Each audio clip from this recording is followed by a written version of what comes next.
తిరుమల లడ్డు విషయంలో విచిత్రమైన సంచలనాత్మకమైనటువంటి నిర్ణయం తీసుకుంది బాబు ప్రభుత్వం. అదేంటయ్యా అంటే ముందు సిట్ ద్వారా ఎంక్వైరీ పేరుతో అప్పట్లో రాజకీయం చేయబోయింది. సుప్రీంకోర్టు జోక్యం చేసుకుని అది తప్పుబట్టింది. తప్పుబట్టి అందరినీ నిశ్శబ్దంగా ఉండమంది. సిబిఐతో ఏకంగా దర్యాప్తు చేయించింది. అందులో రాష్ట్ర దర్యాప్తు అధికారులు కూడా ఉన్నారు. సిబిఐ నేతృత్వంలో జరిపినటువంటి దర్యాప్తులో రాజకీయ అంశం ఏమీ లేదు, ఏ రాజకీయ నాయకుడి మీద కేసు లేదు, రాజకీయపరమైనటువంటి నిర్ణయం ఏం కాదని తేల్చారు.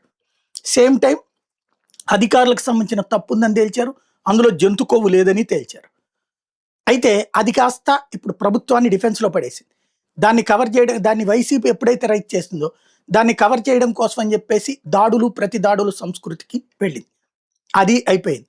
అయినా ప్రజల్లో అసంతృప్తి పెరుగుతుంది. దాన్ని కవర్ చేయడానికి ఇప్పుడు కొత్త మార్గం ఎంచుకున్నారు. క్యాబినెట్ మీటింగ్ పెట్టి క్యాబినెట్ మీటింగ్లో ఒక స్వల్పకాలిక కమిటీ వేస్తారట. ఆ కమిటీ మళ్ళీ విచారిస్తుందట.